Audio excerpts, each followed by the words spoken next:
አንተ በነያማዊ መርዶክዮስ ለምን ማቅ ለበስክ የሐዘን ልብስ?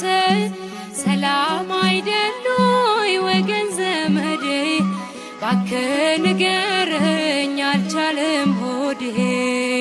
ምን ሰላም አለ ምንስ እረፍት በባዕድ አገር በባርነት መዝገብ ተገልጦ በአባትሽ ሕዝብ ሞት ታወጀብን በሱሳ ግንብ።